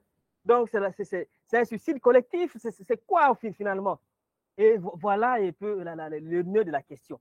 Alors, le gouvernement congolais a une grande part de responsabilité. Pourquoi? Parce que s'il y avait l'autorité de l'État, toutes ces choses n'arriveraient pas. Aujourd'hui, il y a des généraux affairistes qui sont là des rapports des Nations Unies, des organisations, mais qui ne sont pas inquiétés, qui occupent des hautes fonctions. Je ne vais pas peut-être citer les noms, mais on voit qu'il y a des généraux qui soutiennent les équipes, qui ont des entreprises, ils exploitent des bois, et ils ont ils préparent leurs militaires. En fait, les militaires sont dans des sites miniers aussi pour aller participer aussi à la mafia autant que les groupes armés, que ce soit étrangers ou locaux. L'ami, je crois, de Goma, Rams, a parlé de Guidon. Il y a Guidon, il y a aussi à côté son ami Kabidon. Pourquoi on l'appelle Kabidon, ce monsieur-là? Le Kabidon, c'est un petit jerrycan. Hein? C'est-à-dire, il se promenait avec ce petit jerrycan, il y avait de l'or. Donc, un bidon là d'or, un monsieur qui traîne parler ça sur son dos. C'est comme ça qu'on l'a surnommé Kabidon vers le territoire de Lubero là-bas, où il est très actif. Il va aussi dans les Rutshuru là-bas. Donc, un Kabidon, un monsieur, un seigneur de guerre, il est local, qui est aussi dans la mafia et qui exploite de l'or. Il travaille avec les FDLR, les Nyatura, tout ça. Donc, c'est ça la complexité de la situation, au point que c'est devenu, Soraya l'a dit, un Far West où bon, personne ne sait plus rien contrôler, tout le monde peut faire n'importe quoi, c'est la jungle, c'est la loi du plus fort parce qu'il y a l'absence de l'autorité de l'État. Aujourd'hui, le Rwanda, l'Ouganda, la Tanzanie et ce pays, le Kenya, et ils investissent dans les hommes et ils forment leurs hommes.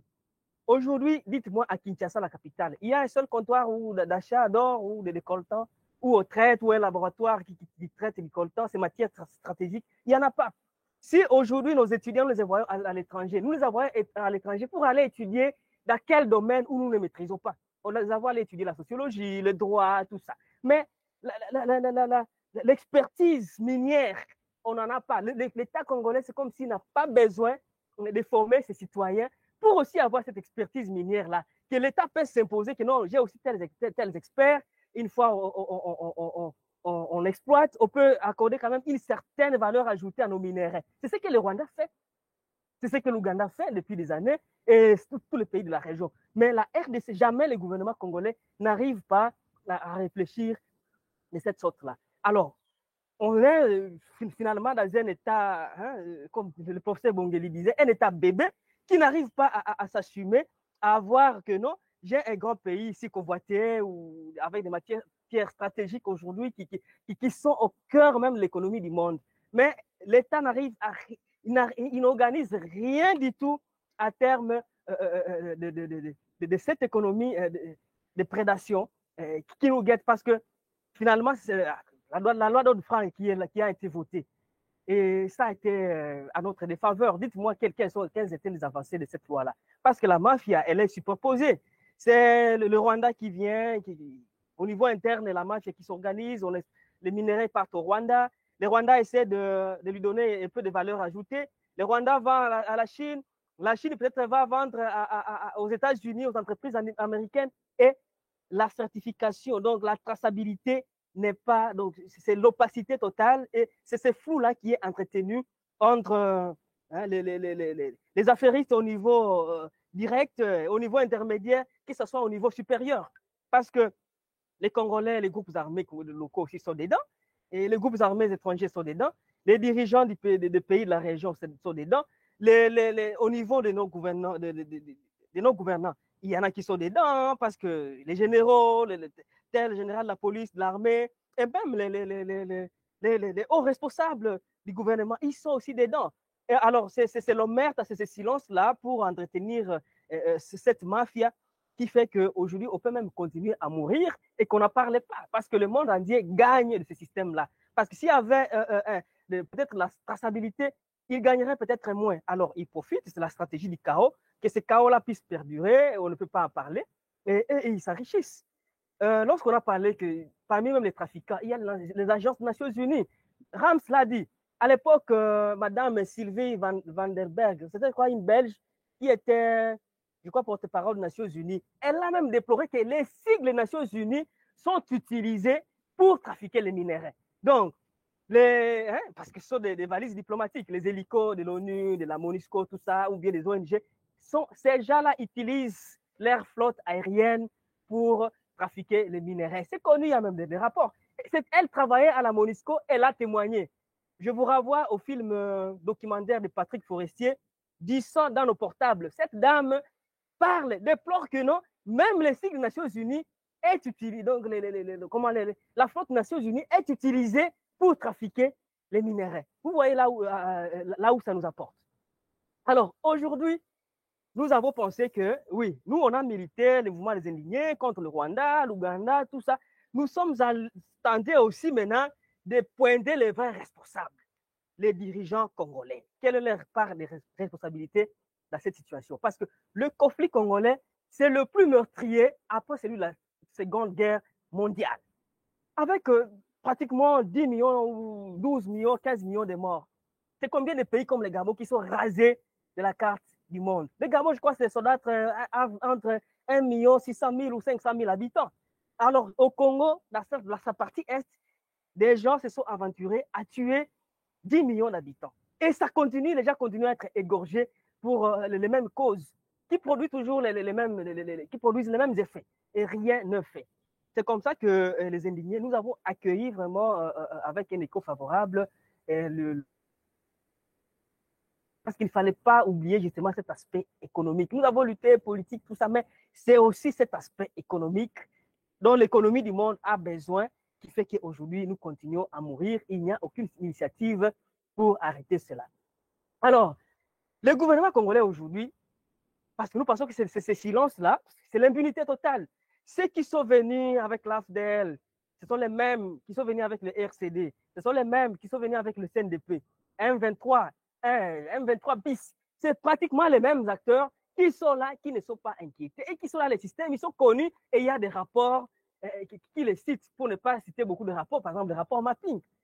Mais si aujourd'hui le gouvernement congolais faisait le premier pas de demander au Conseil de sécurité ou à l'ONU qu'il y ait un tribunal pénal international pour le Congo, ça serait un pas juste pour commencer à dissuader ces gens. Parce que la justice ne joue pas seulement un rôle répressif, ça joue aussi un rôle dissuasif.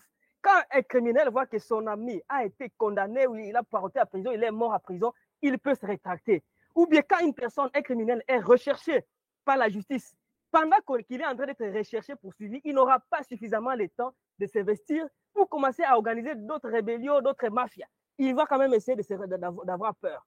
Donc, nous comme indignés, avec les Génocos, nous écrivons dedans, nous voulons que le gouvernement congolais puisse prendre la main au niveau de la justice, au niveau d'instaurer l'autorité de l'État. Parce que c'est le gouvernement congolais qui perd, c'est le peuple congolais qui perd. Et au final, peut-être c'est le peuple congolais qui sera finalement exterminé et ça sera fini pour notre histoire. On dira qu'il y aura un peuple comme ça qui habitait quelque part et voilà, les Congolais, que les autres sont venus et puis c'est la loi du plus fort. Les faibles s'éliminent. Merci de conclure. Merci de conclure, très cher Roger. Je m'en vais conclure pour dire que, alors nous, activistes, pointons aussi le responsable, le gouvernement congolais. Le président Félix a dit qu'il va amorcer le processus de justice transitionnelle. Mais nous en sommes où? Est-ce que le ministre de la Justice, la ministre de la Justice a une feuille de route bien établie qui puisse nous faire comprendre que non, à tel point on va commencer à ceci, à tel point, pour que ne fût-ce que les victimes aient un peu peuvent quand même espérer cette lueur d'espoir pour le chaos qui a régné pendant 30 ans à l'est de notre pays. J'ai dit, je vous remercie. Merci beaucoup pour cette interpellation sur la responsabilité de notre gouvernement. Il y a le frère Kémy Séba qui dit qu'une civilisation est détruite par l'extérieur que si elle est rongée de l'intérieur. Et les mots MAUX que nous décrivons ici, viennent aussi beaucoup par la désorganisation interne. On a vu, la sœur Soraya elle a dit, le frère Rams a souligné dessus, il y a un désordre organisé qui fait que tout tous nos maux viennent de ce manque de leadership, de ce manque du déploiement de l'État, de la présence de l'autorité de l'État partout. Et tant que cette situation ne sera pas réglée de manière froide, lucide, l'issue sera que Dieu nous en préserve. J'espère qu'on ne sera pas rasé, j'espère qu'on ne subira pas le même sort que les Amérindiens, mais nous y allons à grands pas et c'est vraiment dommage.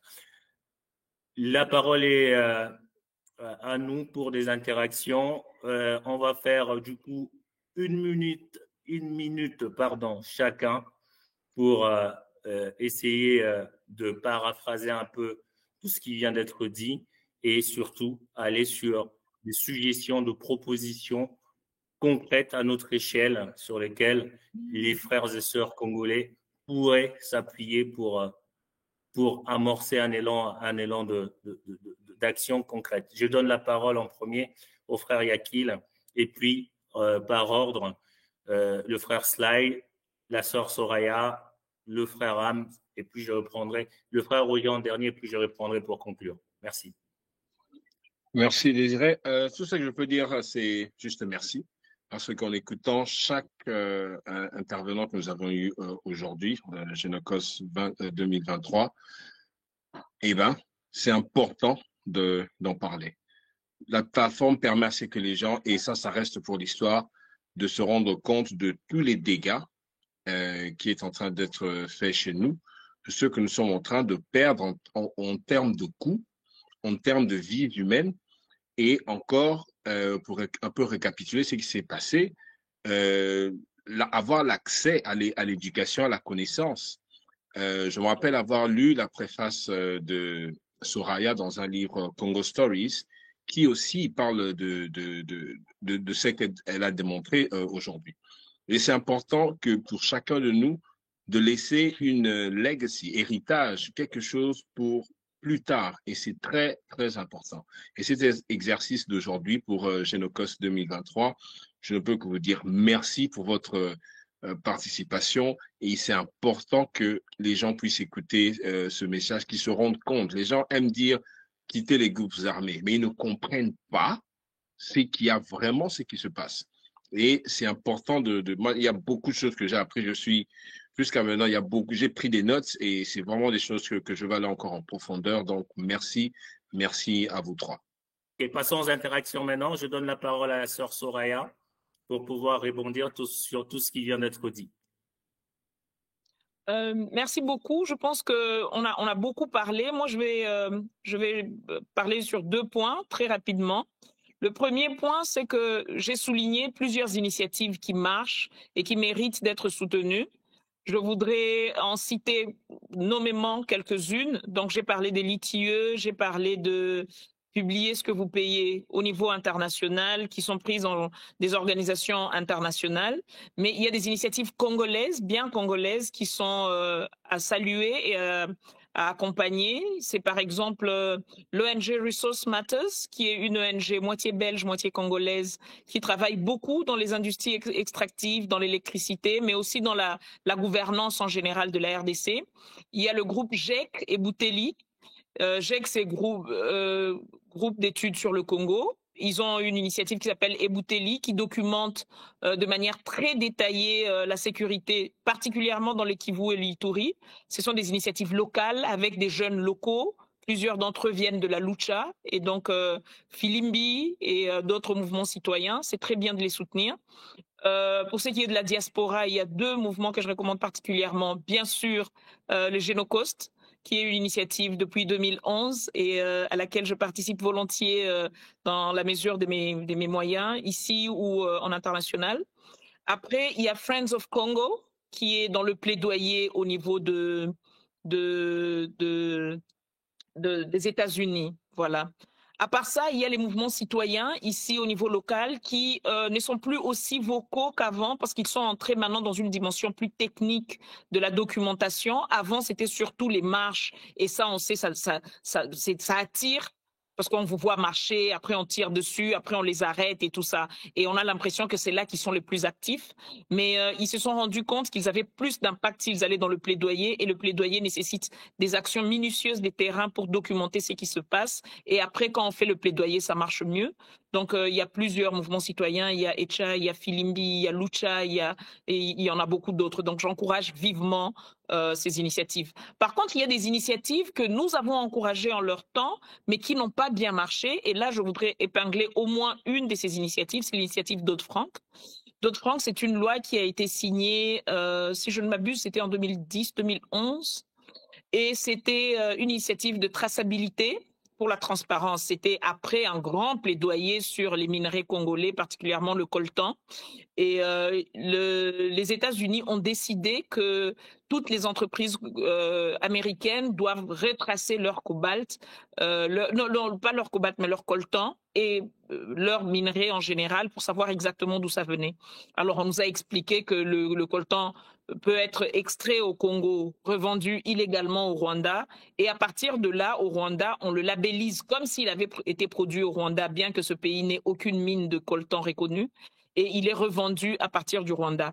Et du coup, quand le Rwanda tue au Congo et que nous documentons les tueries du Rwanda en soulignant que c'est à cause des minerais, ces minerais qui sont produits chez nous sont labellisés comme étant des minerais de sang. Et les minerais qui sont au Rwanda, qui en réalité sont ces mêmes minerais de sang, sont labellisés comme étant des minerais propres. Alors, même les minerais propres, parce que c'est pas tous les minerais congolais qui viennent de la guerre, il y a des minerais propres, il y a des creuseurs artisanaux qui fonctionnent proprement. Ils ne peuvent plus vendre leur coltan au niveau international simplement parce qu'il vient du Congo et tout le minerai congolais a été labellisé comme étant des minerais de sang. C'est la même chose pour plusieurs autres minerais. Par exemple, pour le cuivre, si le cuivre ne vient pas des entreprises dûment enregistrées, on le considère comme un cuivre sale parce qu'il y a des enfants qui sont exploités. Ce n'est pourtant pas vrai. Il y a des coopératives qui travaillent très bien et qui peuvent prouver et tracer leurs minerais, mais puisque ça vient du Congo et que ça ne vient pas d'une entreprise dûment enregistrée à l'étranger, c'est considéré comme des minerais de sang. Donc, dans cette histoire de minerais de sang, j'ai l'impression que c'est surtout le Congo qui a perdu, alors que c'était des initiatives qui devaient aider les Congolais. Et tout ça, c'est par manque d'information. Le Rwanda a fait une très grande campagne pour prouver que leurs minerais étaient propres. Et nous, en faisant la campagne pour dire que le Rwanda tuait chez nous, on a sali nos minerais qui pourtant étaient propres. Donc, dans une coordination de toutes ces bonnes initiatives que j'encourage vivement et qui marchent, une coordination entre eux pourrait permettre un meilleur plaidoyer qui va nous permettre de bénéficier de nos ressources naturelles. Donc, je vais m'arrêter par là. J'ai fait mon petit Mabanga et les dédicaces à tous ces jeunes et moins jeunes qui travaillent depuis très longtemps maintenant. Roger l'a dit, ça fait plus de 30 ans. Moi, la guerre a commencé quand j'avais 10 ans. Aujourd'hui, j'ai 42 ans et on est toujours en guerre. Donc, quand je parle de la guerre, je commence un peu plus loin, quand la sous-région a commencé à être déstabilisée. Et donc, il est grand temps que nous puissions enfin goûter à la paix. J'ai jamais vécu dans un Congo en paix et ça me manque. J'ai envie de vivre dans un Congo en paix. Merci beaucoup et merci de m'avoir accueilli.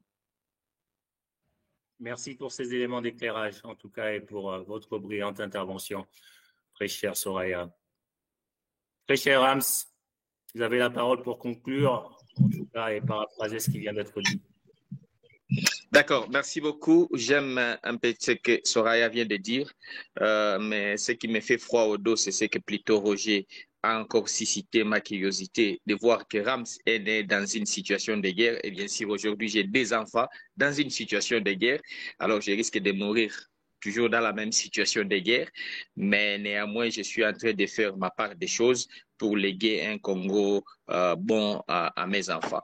Mais néanmoins, je voulais un peu parler des trafics avec les organisations onisiennes. Je suis à Goma et tout le monde qui me suit, qui connaît Goma, c'est en 2010, il y a un rond-point officiellement connu par tout le monde, appelé rond-point Mutinga, où nous avions vécu scène à partir de 15 h. Un hélicoptère de la MONUSCO était tombé en plein centre-ville, au rond-point Mutinga. tombé et sur les maisons de la population et les gens avaient fui. Mais cet hélicoptère était tombé en raison de quoi? Puisqu'il y avait lourd de charge. Et quand on est allé un peu regarder, il y avait les coltans et les cassitérites qui étaient chargés. Mais on s'était posé la question, cet hélicoptère de la MONUSCO avec les coltans et les cassitérites, c'est pour aller où? C'est pour quelle destination? Et aujourd'hui, ce rond-point est connu officiellement, à moins que c'est quelqu'un qui est venu après 2010 à Goma qui ne peut pas connaître cette histoire. Alors, nous avions vécu ici à Goma, où nous avions vu les gens, les contingents de la MONUSCO dans la question de minerais. Les véhicules de la MONUSCO avec des minerais. Et non, nous disons, ce n'est pas possible. Je me rappelle à Rubaya, et j'ai même des preuves, qu'on avait attrapé même des véhicules d'autres organisations avec des minerais. Et que donc, la loi Dodd-Frank, en réalité, ça n'était pas venu pour nous aider. Bien sûr, l'inévitable était arrivé en 2010 quand le président Kabila était encore président et que nous avions été frappés par le minerai de sang. Et je me rappelle, il y avait un comptoir magnifique à Goma qui s'appelait Sodeximine et qui a automatiquement fermé. Alors, ces comptoirs-là qui exploitaient les minéraux provenant de Walikale et qui a fermé. Alors, la loi de Dodd-Frank nous a beaucoup limité, surtout les creuseurs artisanaux, et a donné une bonne brèche, une bonne voie à l'Ouganda et au Rwanda d'avoir les minerais. Puisqu'au finish, on demandait quoi? On demandait les tags. Donc, tous les minerais doivent être tagués. Et maintenant, on demandait la question, qui garde les tags? On dit, mais écoutez, c'est ça, SCAM, soit c'est SAEMAP qui garde un peu, ETA qui garde les tags. Mais, chose qui est grave, au niveau de Rubaya, celui qui gardait les tags, c'était le tenant du titre. Et il n'était pas congolais. C'est un sujet rwandais. Et c'est lui qui gardait les tags.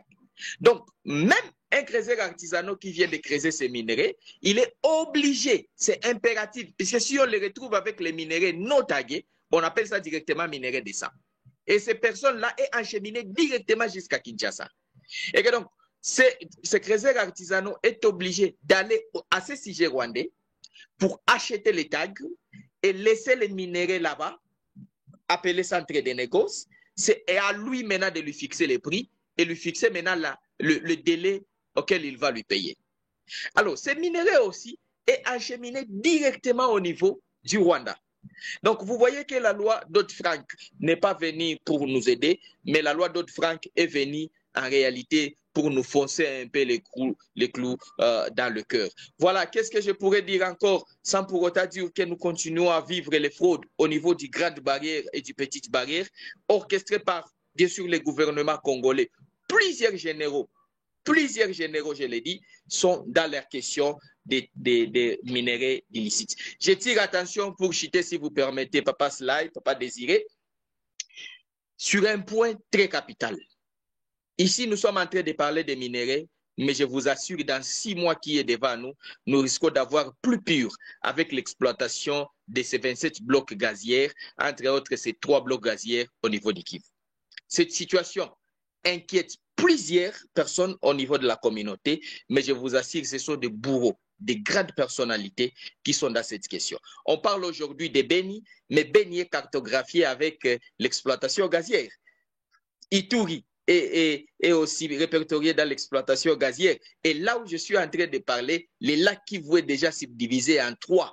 Là où on a déjà en fait vendu les 3 blocs gaziers pour les lacs Kivu. Là, la question maintenant, est-ce qu'il y a l'étude d'impact environnemental? C'est la plupart, le premier, le préalable que les codes miniers prévoient pour la communauté. Puisque là, on va exploiter, vous êtes trop des experts en ça, vous voyez comment on exploite là-bas et toutes les précautions qu'on prenne. Mais est-ce qu'ici, chez nous, ça sera le cas? J'alerte encore pour la deuxième chose qui risque encore de nous arriver plus grave et plus mauvaise, plus que même Rubaya, c'est au niveau de Nyabibwe, à Calais, avec des groupes, avec des étrangers qui arrivent et qui prennent les leaders de l'exploitation des ressources naturelles, surtout des minéraux, de l'or. De même qu'à Mississi, que la situation risque de se rétrograder le plus vite possible. Et que donc, il est temps, non pas seulement de tirer attention aux minéraux, qui malheureusement on n'arrive pas à maîtriser, Mais d'ici là, le pétrole et le gaz risquent aussi de nous prendre le corps dessus les coups. Et j'en crée déjà. J'ai déjà peur de voir que est-ce que Goma trouvera la paix, est-ce que Nord Kivu trouvera la paix. Bientôt, Tanganyika est en train d'être envahi aussi par ces 3 blocs pétroliers et gazières qui sont répartis, avec les étrangers provenant de Burundi, avec les étrangers provenant aussi de la Tanzanie, qui risquent d'envahir un peu cette communauté. Et que donc l'Est de la RDC, quoi qu'on dise, non pas seulement les minéraux, nous sommes dans les dangers tellement extrêmes que nous ne pouvons pas aujourd'hui dire, sinon de vous dire, aidez-nous à plaider à ça au niveau de la diaspora. Peut-être ça va aller, quelque chose peut changer. Merci beaucoup et merci de me faire participer à ces bons débats. Malheureusement, quand j'en parle, ça me fait trop mal puisque quand j'arrive au terrain, je vois et je me dis, ici, il n'y a pas la vie. Partout où je passe, j'ai toujours dit que la communauté locale affectée par le projet minier, nous devons traduire, je répète, comme plaidoyer, nous devons traduire les codes miniers, surtout la partie communauté, dans les langues locales. Le problème, c'est que les codes miniers, quand vous les lisez et vous n'êtes pas intellectuel, vous ne trouverez et vous ne comprendrez absolument rien. Mais si nous les traduisons dans les langues locales, peut-être les personnes vivant là où il y a les projets miniers, ils comprendront, ils liront et quand même, eux aussi réclameront leurs droits comme tout autre Congolais sur cette planète Terre. Merci beaucoup. Merci très cher Rams.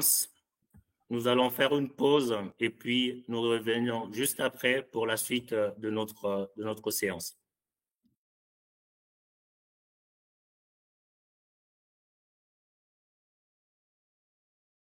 Merci beaucoup pour votre brillante intervention et les alertes. Très cher Rams. Le frère Roger, vous avez la parole pour conclure aussi. Merci. Merci beaucoup. Ce que nous devons savoir dans les relations internationales, il n'y a pas de pitié, il n'y a pas de miséricorde. Quand vous êtes faible, en tout cas, on vous écrase et puis c'est fini pour vous.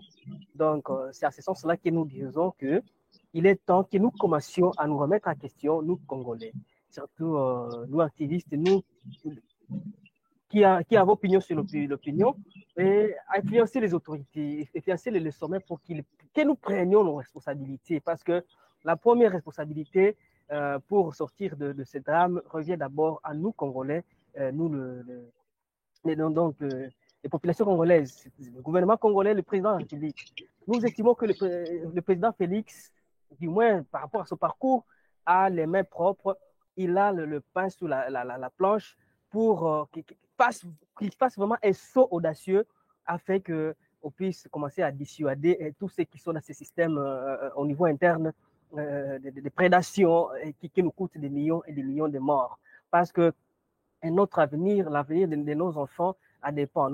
J'insiste encore, il ne faudrait pas que nous puissions subir les sorts des Amérindiens et des Aborigènes d'Australie et de Nouvelle-Zélande. Tellement parce que les tueries, c'est devenu presque normal au Congo et même à la porte de Kinshasa aujourd'hui, c'est devenu presque normal que les Congolais puissent mourir comme ça, comme des mouches. Non, cela doit cesser, ça doit vraiment nous interpeller.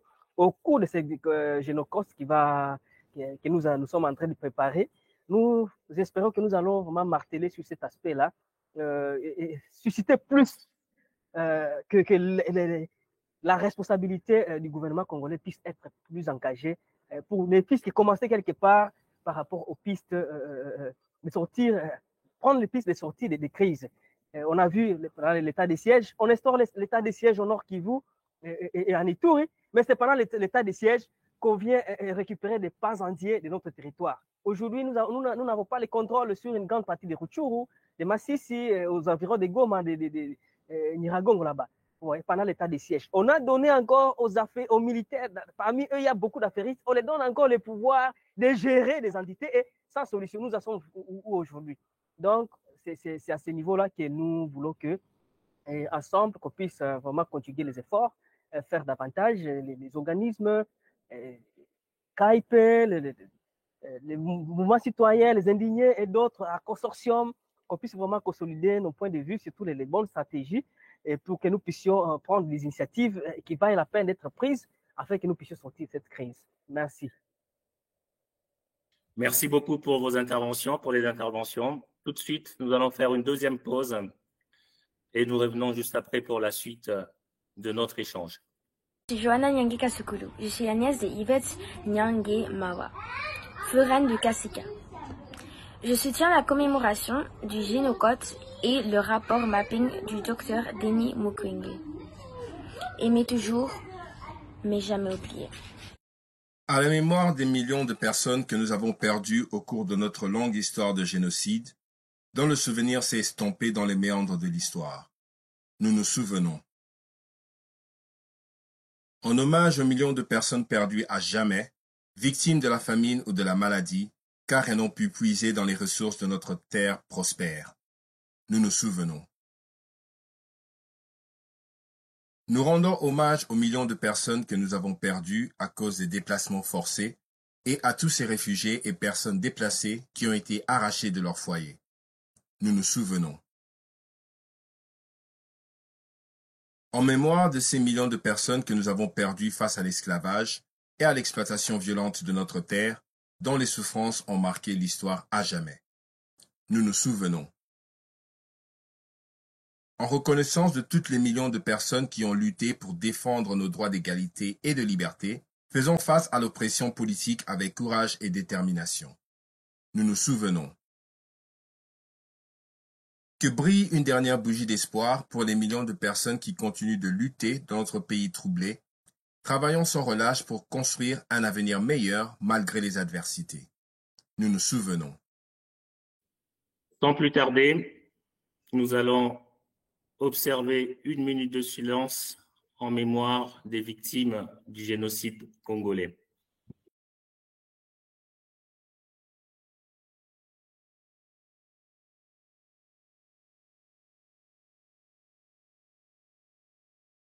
Merci à tous d'être venus nous joindre cette année. C'était vraiment édifiant d'écouter chacun de nos intervenants. On a appris beaucoup sur l'aspect judiciaire et la responsabilité du gouvernement congolais, mais également sur l'exploitation, les challenges de l'exploitation minière dans l'est, de la partie est du Congo, et des initiatives qui existent, qui aident à aller dans la bonne direction. Nous espérons chaque année qu'avec le Génocost, on pourra de plus en plus donner de la voix aux solutions congolaises pour le problème du Congo. On pourra donner de l'espoir aux générations à venir de pouvoir bâtir ces solutions pour pouvoir créer un Congo plus stable et meilleur, pour que les enfants de Rams et de Roger ne puissent pas vivre dans la même guerre dans laquelle eux ont grandi. C'est pour ça qu'on œuvre, et nous, on est convaincus qu'avec le travail, avec la mobilisation du peuple, on arrivera à bâtir ce Congo meilleur.